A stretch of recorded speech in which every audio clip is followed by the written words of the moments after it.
ایک خاتون جب بھی اپنے شوہر کو پسند کا کھانا لاتی تو شوہر کہتا اچھا ہے لیکن میری ماں اس سے بہتر پکاتی ہے۔ بیوی شوہر کو مسکرا کر دیکھتی اور چلی جاتی، اور جب بھی بیوی اچھا پرفیوم لگاتی وہ اس سے کہتا کمال ہے، میری ماں کی خوشبو کی طرح ہے۔ وہ مسکرا کر رہ جاتی، اور اس طرح اس خاتون نے ساری زندگی ایسے ہی الفاظ سن سن کر گزاری، ماں کرتی ہے، ماں کہتی ہے، ماں کا پرفیوم، ماں کا کھانا پکانا وغیرہ وغیرہ۔ بیوی ہر بار مسکرا کر رہ جاتی۔ اس عورت کی ایک بہت خوبصورت عادت تھی کہ جب بھی اس کا شوہر کام سے گھر آتا تو بیوی ہمیشہ چہرے پر مسکراہٹ سے شوہر کا استقبال کرتی، کیونکہ وہ عورت جانتی تھی کہ بیوی کا ایک میٹھا بول شوہر کی دن بھر کی تھکان اتار دیتا ہے۔ اس لیے وہ جب بھی اس کا خاوند گھر آتا وہ شکوے شکایت کی بجائے چہرے پر مسکراہٹ سے استقبال کرتی، کیونکہ وہ اپنی بیوی اور بچوں کی خاطر دن بھر خون پسینہ ایک کر کے آ رہا ہے۔ شادی کے 27 سال بعد ان کی والدہ کا انتقال ہو گیا۔ والدہ کی تدفین کے بعد شوہر اکیلا بیٹھا تھا۔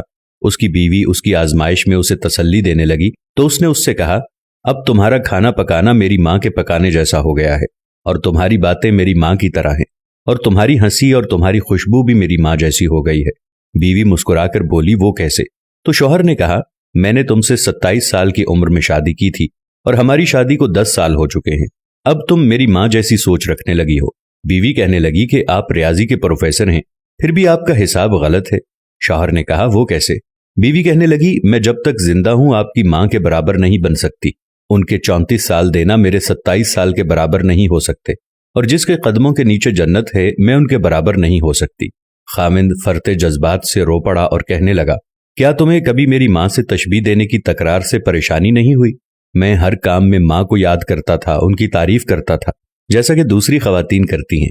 اس نے کہا نہیں، کبھی نہیں، بلکہ معاملہ اس کے برعکس ہے۔ خاوند نے کہا کہ وہ کون سی باتیں ہیں جو تم تمنا کرتی رہی اور میں تم سے پوچھ نہ سکا؟ بیوی نے کہا کہ جب بھی آپ اپنی ماں کی بات کرتے اور میرا موازنہ ان سے کرتے تھے میں کہتی تھی اے اللہ میرے بیٹے کے دل میں میری محبت ویسے ہی ڈال دے جس طرح تو نے اس کی دادی کی محبت اس کے باپ کے دل میں ڈالی ہے، کیونکہ آپ کی اپنی والدہ سے محبت تمام حدوں سے بڑھ کر ہے، اور میں بھی یہی چاہتی ہوں کہ میرا بیٹا بھی مجھ سے ویسی ہی محبت کرے جیسی آپ اپنی والدہ سے کرتے ہیں۔ اور میرے سرتاج مجھے آپ پر فخر ہوتا تھا کیونکہ آپ کا بیٹا آپ پر ہی جائے گا۔ اللہ ہمیں والدین کی رضا حاصل کرنے والوں میں شامل فرمائے۔ اگر آج کی بہو یہ بات سمجھ لے، یہ گر سیکھ لے تو بڑھاپے میں پرسکون رہے گی۔ آج کسی کے بیٹے پر قبضہ جمانے کی کوشش کل اپنے بیٹے کو ہاتھوں سے نکال دے گی، کیونکہ یہ دنیا مکافات عمل کا نام ہے۔ آج کسی کی راہ میں تم پتھر رکھو گے تو آنے والا وقت تمہاری راہ میں پہاڑ بن جائے گا۔